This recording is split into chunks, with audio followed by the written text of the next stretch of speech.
Elias Cade believed that most problems in life came from small mistakes, a missed alarm, a forgotten message, a door left unlocked for just a few seconds too long. He had learned this after 30 years of living on Earth, and now, 6 months into humanity's first official cultural exchange program, he was learning it all over again in space. He lived in a modest residential block orbiting the neutral trade hub known as Port Harmony. The building was old by station standards, but clean, stable, and affordable. That mattered, because Elias was not important. He was not a diplomat or a soldier or a scientist whose name appeared in briefings. He was a systems analyst, hired to help translate human infrastructure logic into something alien engineers could understand.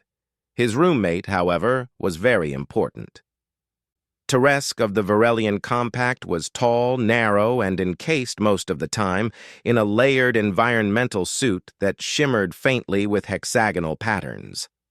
Elias had never seen what Teresk actually looked like beneath it. He wasn't supposed to.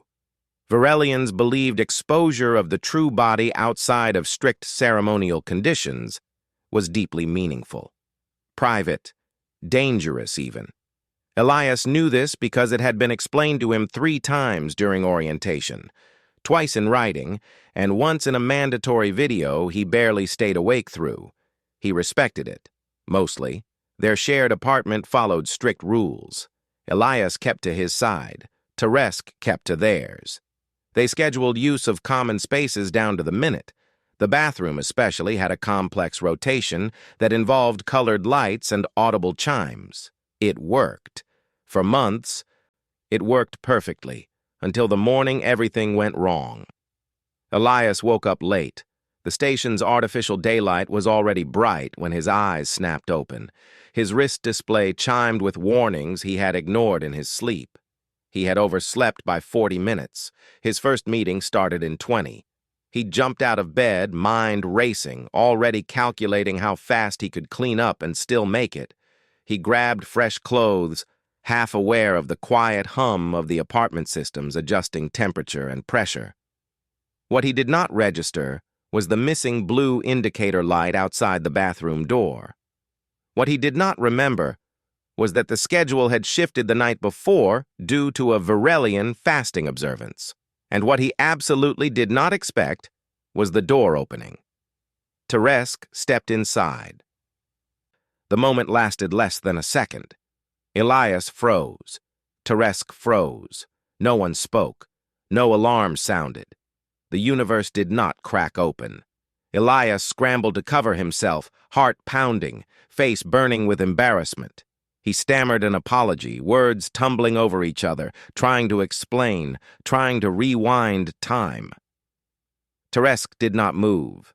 The alien's posture was rigid, perfectly upright. The soft lights of the suit flickered once, then twice. Without a word, Teresk backed out of the room and closed the door with deliberate care. Elias stood there, stunned, replaying the moment over and over in his head. Well, he muttered to himself, that's going to be awkward. He dressed in record time, avoided the common area entirely, and fled the apartment. By the time he reached the transit corridor, his embarrassment had settled into something duller. Regret, maybe, or just exhaustion. He told himself it was nothing, a mistake, an accident.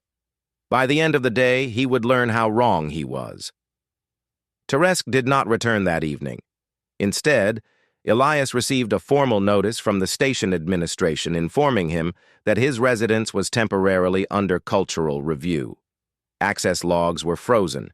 Communications were monitored.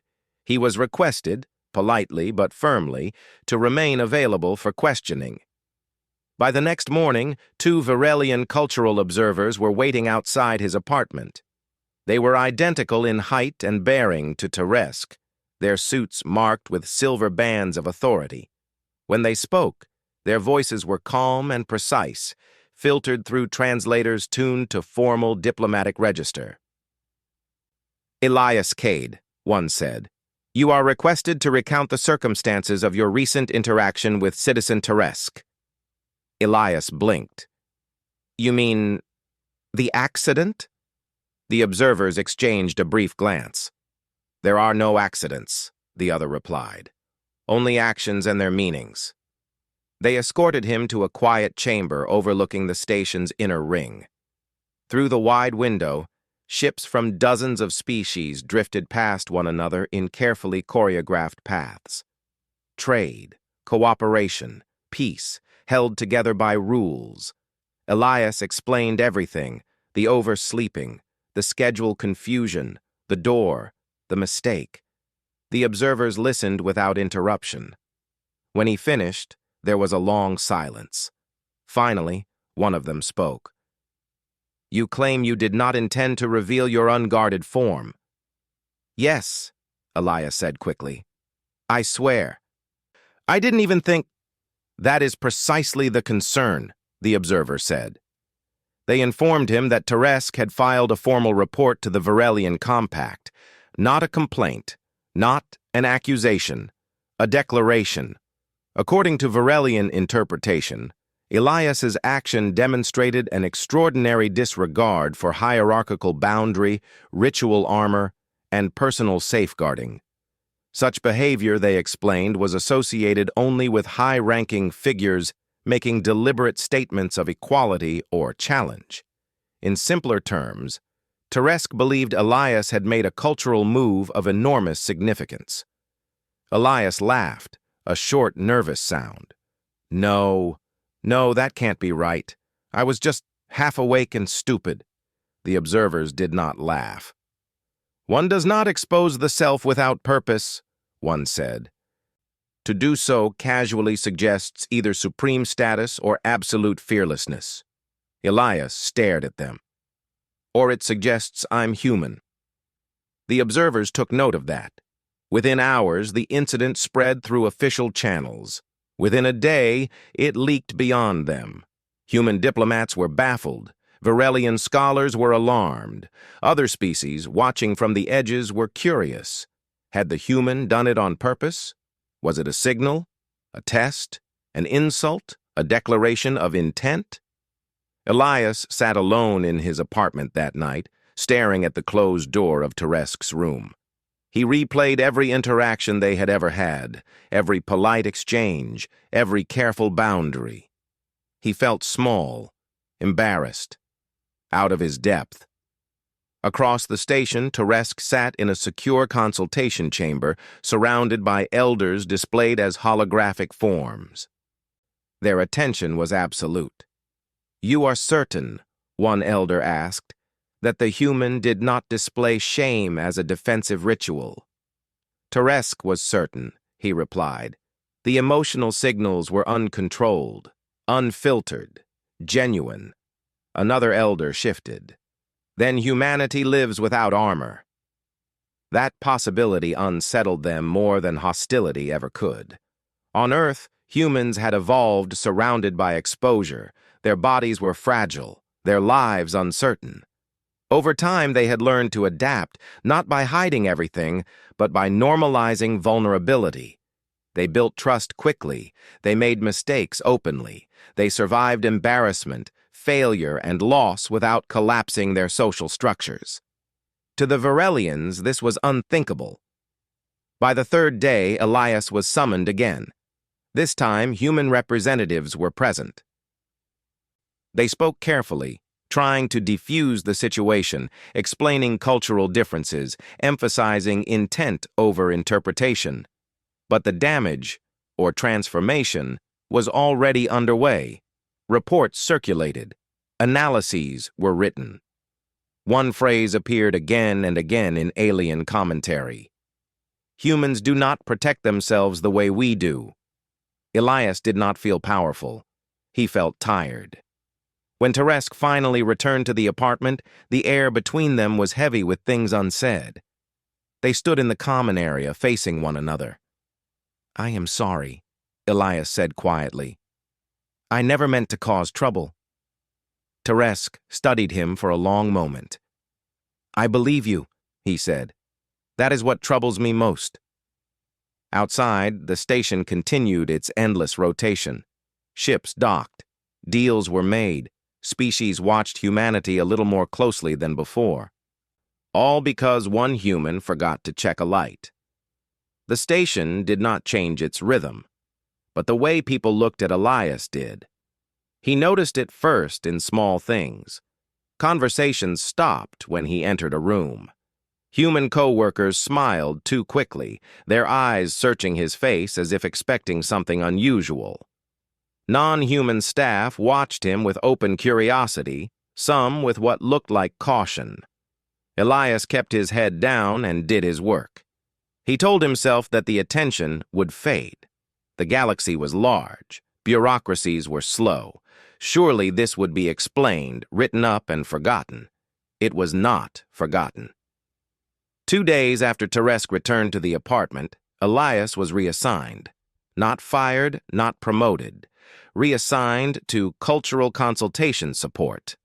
The message was polite and vague. He was requested to attend briefings, to answer questions, to be available. He had not volunteered for any of it. That morning, he sat in a small conference room with walls that shifted color to match the comfort standards of whoever was present. For Elias, they stayed a neutral gray. Across from him sat 3 humans and 4 aliens from different species. Teresk stood near the back, silent. A human woman in a dark uniform spoke first. "Elias, we're not here to interrogate you. We just need clarity." "I've already explained what happened," Elias said. His voice was calm, but he felt tired down to his bones. "We know," she said, "but interpretation is the issue now." One of the aliens leaned forward. Its translator hummed softly.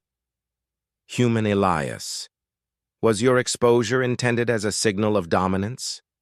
Elias stared. "No." "Was it intended as an act of trust?" "No." "A rejection of protective ritual?" "No." "Then why?" the alien asked. "Was it done without hesitation?" Elias opened his mouth, then closed it again. He struggled to find words that felt obvious to him but seemed impossible to explain. "Because it wasn't that big a deal," he said finally. "I was embarrassed, sure, but embarrassment isn't dangerous to us." Silence filled the room. Teresk shifted slightly. Another alien spoke, voice slower. "Embarrassment is a social injury." "Yes," Elias said, "and we heal from it, all the time." The humans in the room nodded faintly. The aliens did not. The meeting ended without resolution. That became the pattern. Questions were asked, answers were given, understanding did not follow. Across the station, discussion spread through official and unofficial channels. Analysts debated human psychology. Cultural experts argued over historical data. Old footage of humans was reviewed with new attention. Humans laughing after mistakes. Humans admitting faults in public. Humans changing clothes in shared spaces without ceremony. Humans apologizing easily and moving on. To humans, these were signs of flexibility. To many alien species, they looked like recklessness. Elias's apartment became quiet again. Teresk was polite, distant, thoughtful. They no longer followed the bathroom schedule exactly. Instead, Teresk waited for Elias to signal first, watching how casually he treated things that had once been rigid rules. "You are not careless," Teresk said one evening. "You are unarmored." "I don't feel that way," Elias replied. "I feel pretty fragile most days." Teresk considered that. Then perhaps armor is not protection. Perhaps it is fear made solid. That thought unsettled Elias more than the attention ever had. 3 days later, a delegation arrived. They were not hostile. They were not friendly either. They represented several species that had never requested direct human contact before. They asked for observers, for interviews, for proximity. Elias was informed, not asked, that he would be one of the primary human references.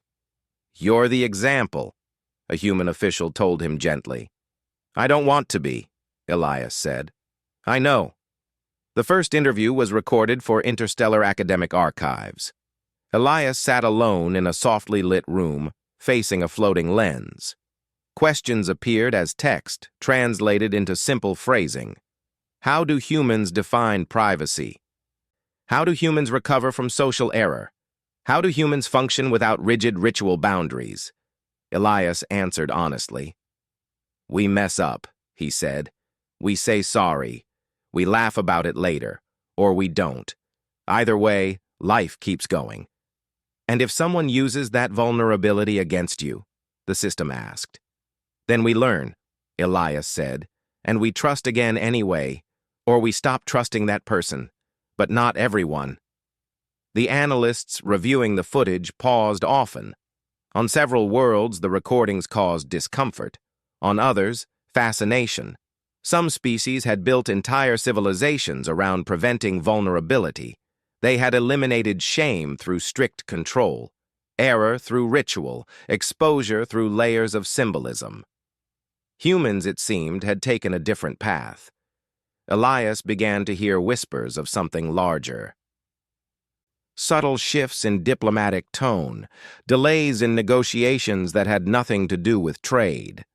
Quiet questions about whether humans were safe partners or dangerous unknowns. One alien report described humanity as structurally resilient due to normalized imperfection. Another used harsher language. They are socially naked at all times. Elias read that one late at night and laughed weakly. Then he stopped laughing. He realized slowly that the galaxy was not afraid of what humans could do. It was afraid of what humans could endure. Teresk's people convened a larger council. Word spread quickly, though details did not. Elias was not invited, but he felt the tension like static in the air. When Teresk returned from the session, his movements were slower, his voice quieter. They asked me, Teresk said, if humans feel pain differently. And what did you say? I said you feel it deeply, Teresk replied. And then you continue. That answer unsettled the elders. On the 5th day after the incident, an unauthorized broadcast appeared on several interstellar channels. It was not violent. It was not threatening. It was a human video. A compilation of small moments. Children falling and standing back up. Workers admitting mistakes in meetings. Friends laughing over shared embarrassment. Medical staff comforting patients openly, without ritual distance. The video ended with a simple message, translated into dozens of languages. We are not fearless. We are just used to being seen. The broadcast was traced to Earth-based activists within minutes. It was condemned by some officials and quietly shared by others. Elias watched it alone in his apartment, sitting on the floor. He did not know whether to feel proud or afraid. The reaction was immediate and uneven.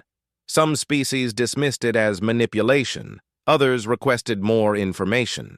A few quietly began internal discussions about loosening their own social constraints. Not revolutions, not rebellions. Questions. That was what frightened the older powers most. Late that night, Elias received a message requesting his presence at a closed session. No explanation, no delay. He arrived to find a mixed group waiting. Human diplomats, Varelian elders, observers from species he did not recognize. He felt very small walking into that room. One elder spoke. Human Elias, your unintended action has caused instability. Elias swallowed. I'm sorry. The elder raised a hand. We do not say this as blame. We say this as fact. Another voice followed. Your species has revealed a condition we did not believe sustainable. Elias frowned. What condition? To live without constant symbolic protection, the voice said. To survive social exposure without collapse.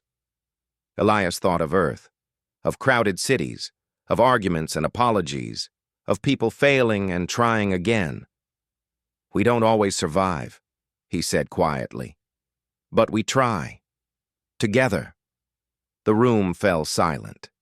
Teresk looked at him then, really looked, and Elias understood that his roommate was seeing humanity not as strange or careless, but as something dangerously adaptable. The session ended without judgment. That, Elias learned, was worse than condemnation. As he left, one of the human diplomats walked beside him. "You didn't do anything wrong," she said. "I know," Elias replied, "but I think we changed something." Outside, Port Harmony continued to spin, unaware or uncaring. Ships arrived, ships departed, and somewhere in the vast network of alien worlds, the idea spread quietly, unsettling and persistent. What if armor was not strength? What if it was habit? And what if the humans, without meaning to, had just shown everyone else that another way was possible? The galaxy did not change all at once. It never did. Change came slowly in reports and private meetings, in delays and rewritten protocols. But Elias could feel it, like pressure building beneath the floor of everyday life. Port Harmony became quieter around him, not silent, never silent, but cautious. Aliens who once moved freely now paused when he passed. Some inclined their heads slightly, a gesture Elias knew meant respect in several cultures. Others watched him with eyes that lingered a second too long, as if trying to see something invisible. He hated it. Elias was not brave.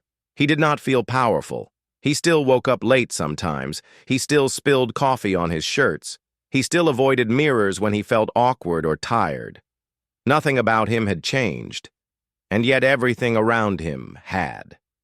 The worst part was the waiting. Meetings were postponed, decisions were deferred, committees formed and dissolved without conclusions. Humanity's representatives asked for updates and received careful non-answers. Something was happening behind closed doors, something no one wanted to explain yet. Elias returned to his normal job as much as he could, translating system logic, reviewing infrastructure diagrams, explaining again and again why humans built redundancies instead of perfect systems. "Because things break," he would say, "so we plan for that." More than once, he saw alien engineers exchange uneasy glances at that answer. At home, the apartment felt different too. Not tense, exactly. Thoughtful. Teresk spent more time outside his suit now, at least partially. Sections of the armored layers would retract when they were alone, revealing smooth, matte skin beneath. Elias pretended not to notice at first. "You don't have to do that," Elias said one evening. "I know," Teresk replied. "That is why it matters." They sat across from each other at the small table, eating separate meals. Elias noticed that Teresk had stopped following the rigid seating arrangement they once used. "Does it bother you?" Teresk asked. Elias shook his head. "I just don't want you doing something uncomfortable because of me." Teresk tilted his head. "Discomfort is not harm. We confuse the two too often." That sentence stayed with Elias long after they went to their separate rooms. Elsewhere on the station, the ripple grew. A junior delegate from a minor species formally requested permission to address human representatives without ceremonial barriers. The request was small, carefully worded, and entirely unprecedented. It was denied, politely, but noted. Another species quietly adjusted its internal training manuals, adding a footnote about human-style error tolerance. None of this made headlines. It did not need to. Those paying attention understood. The galaxy was not being challenged by human strength or weapons. It was being challenged by human normality. Elias was summoned again, this time not to a council chamber but to a wide observation hall. The room overlooked open space, stars stretching endlessly beyond the transparent barrier. A mixed group waited for him. Fewer officials, more observers. This was not a trial. It felt more like a test. An alien with soft, shifting coloration spoke first. "Human Elias, we have studied your recorded responses. We wish to observe you in unstructured interaction." Elias frowned. "You want to watch me?" Yes, the alien said. Living, speaking, responding without preparation. Elias sighed. I do that every day. Exactly. They followed him through the station. Not closely, not obviously, just present enough to notice. Elias bought food. He joked with a vendor he knew. He apologized when he bumped into someone and moved on without ceremony. Nothing dramatic happened. And that, it seemed, was the problem. At one point, a small misunderstanding occurred. A docking bay access panel malfunctioned, causing a delay. A human technician admitted fault immediately, explaining the mistake and offering a fix. No blame ritual. No defensive posturing. The observers watched closely. Later, in a private room, they asked Elias about it. Why did the technician accept fault publicly? One asked. Because it was his fault, Elias said, and fixing it matters more than saving face. Did that not weaken his standing? Elias blinked. No, it probably strengthened it. That answer unsettled several of them. On worlds where hierarchy was everything, admitting fault was dangerous. Exposure led to loss of status. Loss of status led to harm. Humans had built a system where that chain was broken, or at least bent. The observers released Elias with polite thanks. No conclusions were shared. That night, news finally broke. A major interstellar alliance announced a temporary pause on expansion talks with humanity. The statement was neutral, full of careful language, but analysts read between the lines. Humanity was unpredictable, not aggressive, not deceptive. Unpredictable because it did not follow the emotional safety rules the galaxy relied on. Reactions on Earth were mixed. Some laughed it off, others grew angry, a few worried, but many, quietly, understood. Humans had always known they were strange. Elias sat with Teresk watching a replay of the announcement. They are afraid, Elias said. Yes, Teresk agreed. But not of conquest. Then of what? Teresk was quiet for a long time. Of influence. Elias frowned. We're not trying to influence anyone. That is precisely why, Teresk said. The elders of the Varelian Compact convened again, this time opening parts of the discussion to outside observers. That alone was historic. Teresk was asked to speak. He described Elias as he knew him, not as a symbol, not as a catalyst, as a person. He is not fearless, Teresk said. He experiences shame, regret, uncertainty, and yet he does not hide from them. He moves through them. One elder asked, "And what does that mean?" It means, Teresk replied, that humans are difficult to control through fear of exposure. That truth echoed far beyond the chamber. Fear had shaped countless civilizations. Fear of being seen, fear of being wrong. Fear of losing status. Remove that fear, or dull it, and entire power structures weakened. No wonder the galaxy hesitated. Elias felt the pressure increase after that. He received messages from strangers, some thankful, some confused. One alien wrote simply, "I spoke without armor today. It was survivable." Elias did not know how to respond. Then came the request that changed everything. A neutral species, long considered rigid and conservative, formally asked for a joint cultural exchange modeled on human norms, limited, carefully supervised, but real. The request shook the station. Human diplomats were stunned. Alien officials argued late into cycles. Commentators speculated. Warnings were issued. Elias was not mentioned by name in the announcement, but everyone knew. He stood on the observation deck later, watching ships drift in slow arcs. Teresk joined him, standing close enough that Elias could feel the faint warmth of his presence. "Do you regret it?" Teresk asked. Elias thought of that morning. The door, the shock, the embarrassment. "No," he said finally, "but I wish it hadn't happened this way." Teresk nodded. Change rarely asks permission.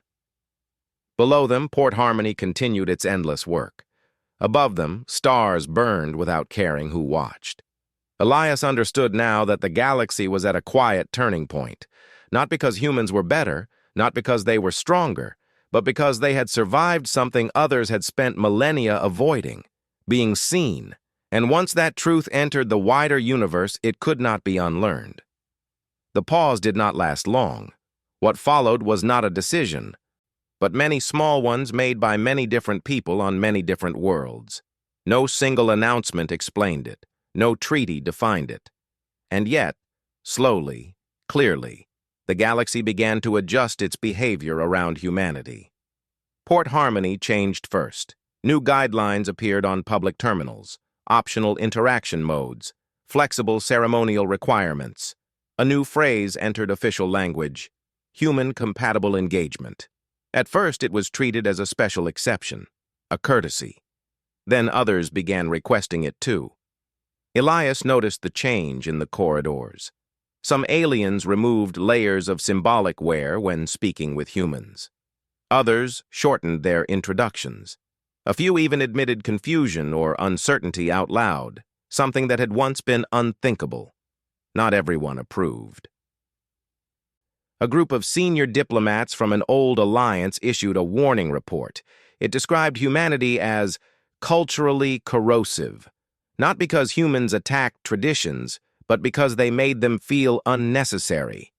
That report spread quietly, discussed in hushed tones. Power, after all, often lived in rules. Elias was called in again, but this time the tone was different. No interrogation, no analysis, just conversation. A human ambassador met him in a private room with a wide view of space. She looked tired but focused. "You've become a reference point," she said.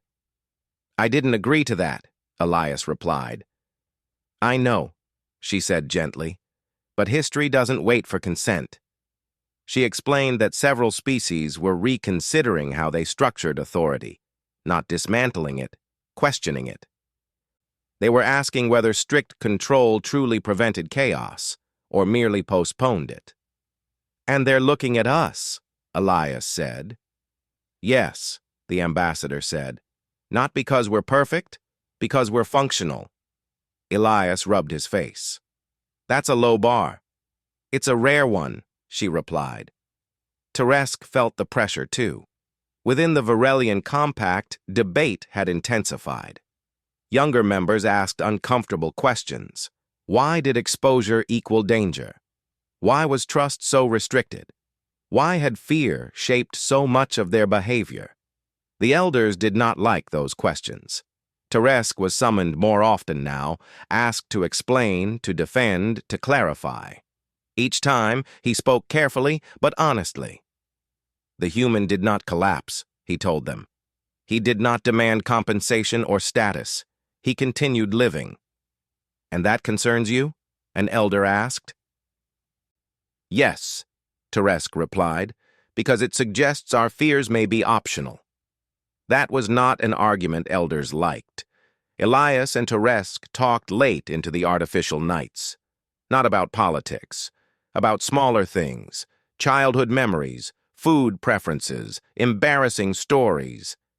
Elias noticed that Teresk laughed more easily now, not loudly, but freely. One night, Teresk removed his outer suit completely while they were alone. He did not announce it. He simply did it, hands steady, movements calm. Elias looked away out of instinct. "You do not have to," Teresk said. "I know," Elias replied, "but I want you to feel safe." Teresk paused. Then he said something that surprised both of them. "I think," he said slowly, "this is what safety feels like." That moment mattered more than any council session. Elsewhere, resistance hardened. A powerful trade bloc declared that it would limit informal interaction with humans until cultural stability could be assured. The statement was calm, but its meaning was clear. They were afraid of losing control. Human responses varied. Some leaders pushed back, others reassured. Most chose transparency. They released data, shared studies, explained again and again that humans were not trying to change anyone. "We are not a model," one official said publicly.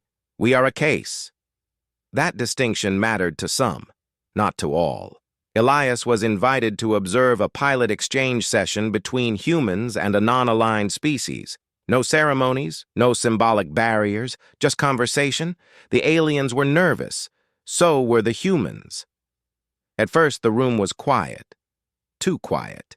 Then a human delegate admitted she was unsure how to begin. She said it openly with a small, awkward smile. The tension broke. An alien responded haltingly that they were also unsure, that they feared making a mistake. The conversation flowed after that, slowly, unevenly, but real. Observers recorded everything. Later, analysts noted something unusual. Error rates were higher, emotional variance increased, but cooperation did not decrease. It adapted. That word appeared again and again in reports. Adaptation, not dominance, not conquest. Adaptation. Elias felt both hope and dread reading those reports. Hope because something gentler was possible. Dread because change always created backlash. And backlash came. A fringe group released a manifesto condemning human influence. It accused humanity of destabilizing ancient cultures, of encouraging disrespect, of undermining order. The document spread fast in certain circles. Then something unexpected happened. Members of those same cultures responded, not with anger, but with stories, personal accounts of moments when they had spoken freely for the first time, when they had admitted fear or error and survived it. The debate shifted. It was no longer about humans, it was about choice. Elias was not asked to speak publicly.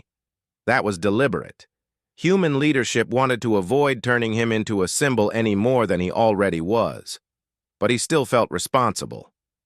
One evening he told Teresk, "I'm scared we're breaking things." Teresk considered that. "All change breaks something," he said. "The question is whether what remains can breathe." That answer stayed with Elias. The turning point came quietly. A mid-level alliance announced a revision to its diplomatic code. Exposure rituals would become optional in certain contexts. Admission of fault would no longer result in automatic loss of standing. The announcement was framed as an internal improvement. Everyone knew it was not. The galaxy reacted sharply. Praise, criticism, warnings, hope. Elias watched the broadcast from his apartment, hands shaking slightly. "This is too fast," he said. "Yes," Teresk agreed, but it was already moving. The elders of the Varelian Compact called for one final internal vote. Teresk was allowed to attend, but not to speak unless asked. The vote was close. When the result came in, Teresk felt something he had never felt before: relief. The Compact would not isolate itself from humanity. It would continue engagement, slowly, carefully, but openly. Not everyone was pleased. Teresk returned home exhausted. Elias met him at the door. "How did it go?" Elias asked. Teresk paused, then said, "We chose uncertainty over fear." Elias smiled weakly. "That's very human of you." Teresk returned the smile. Outside, the galaxy did not collapse. Stars did not dim. Trade did not stop. But something subtle had shifted. Rules were still there. Hierarchies still existed. Armor still mattered. It just wasn't the only way anymore. Elias lay awake that night, staring at the ceiling. He thought of that first moment of embarrassment, how small it had felt, how large its shadow had become. He did not feel proud. He felt humbled, because humanity had not been chosen as a leader. It had been noticed as a survivor, a species that could be seen, make mistakes, feel shame, and still move forward together. And once the galaxy had seen that clearly, it could not pretend otherwise. The spiral had not ended, but it had found a direction. The galaxy did not celebrate the change. There were no fireworks, no declarations of unity, No grand speeches about a new age. Most civilizations did not even admit that anything had changed at all. They preferred quieter words, adjustments, revisions, internal developments. But Elias could feel the difference everywhere. Port Harmony felt less tense, not relaxed. Space stations never truly were, but less tight, like a hand that had loosened its grip without realizing it. Conversations lasted longer. Silences were less sharp. Mistakes no longer froze entire rooms. People breathed.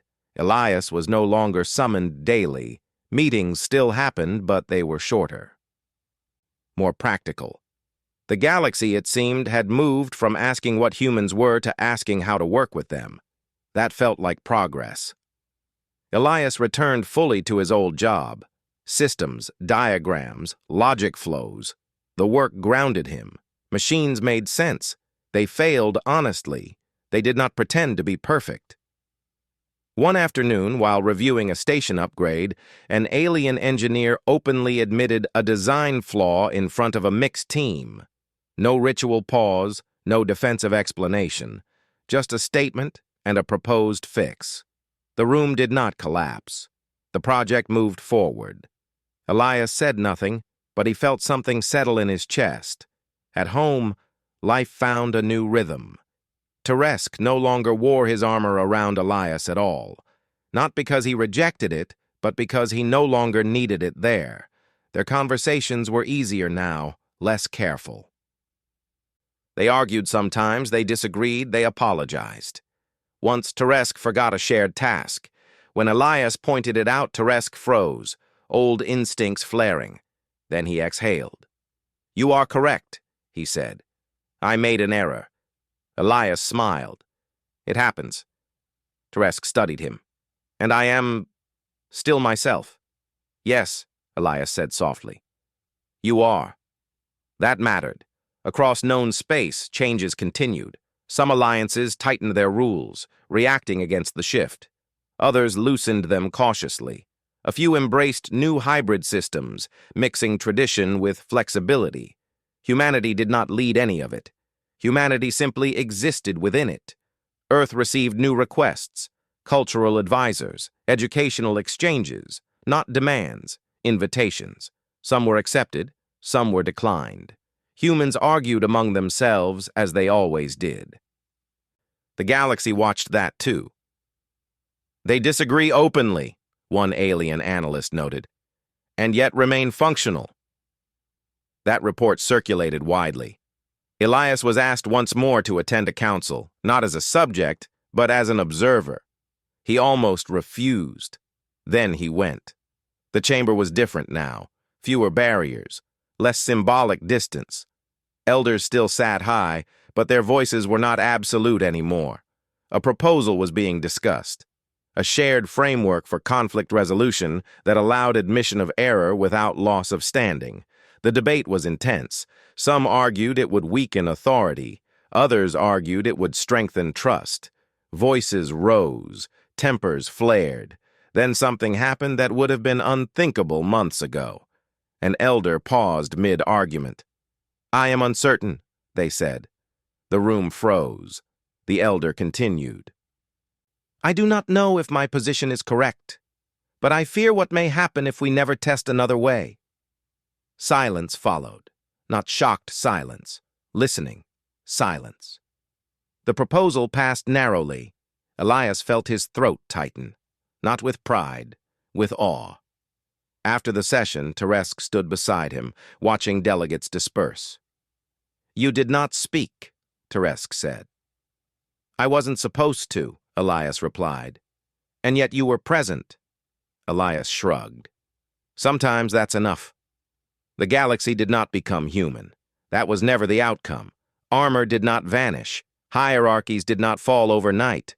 Rituals remained, meaningful and important to those who needed them. But now there was a choice, a quiet, unsettling choice. Be protected or be seen. Many still chose protection. Some, cautiously, chose visibility. Elias received fewer messages now. The flood of attention had slowed to a steady trickle. Occasionally, someone wrote to thank him. More often, they wrote to share a small story. I spoke without preparation today. I admitted fault. I was embarrassed, and nothing terrible happened. Elias saved those messages. He never replied to most of them. He did not know what to say. He was not a teacher. He was just human. One evening, as Port Harmony rotated beneath distant stars, Elias and Teresk sat together near the observation window. The lights were low. The station hummed softly. "Do you think this will last?" Elias asked. Teresk considered the stars. "Some of it will fail," he said. "Some of it will be abused. Some will be forgotten." "That doesn't sound reassuring." "It is," Teresk replied, "because it means the change is alive. Perfect systems do not grow." Elias smiled faintly. "That's something humans say." Teresk tilted his head. "I have noticed." They sat in comfortable silence. Far away on worlds Elias would never visit, children would grow up in cultures slightly less rigid than those before them. Leaders would hesitate before punishing honesty. Workers would admit mistakes a little sooner. Not everywhere, not always, but enough. The galaxy would not remember Elias Cade as a hero. Some records would mention him as a footnote, an example, a case study.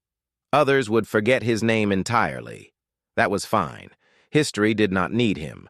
What it needed, what it had stumbled upon, was a truth humans had learned long ago, not through wisdom, but through survival. That perfection was impossible. That exposure was painful. That vulnerability did not mean weakness. And that a species could build a civilization not by avoiding failure, but by enduring it together. Elias stood later that night alone, brushing his teeth, catching his reflection in the mirror. Just a man, tired eyes, uneven hair, nothing special. He smiled anyway. The galaxy would continue to spiral. Change would bring conflict. Some doors would close, others would open. But one thing could not be undone. The universe had seen humanity, not armored, not elevated, not pretending, just human. And it had not ended. It had begun.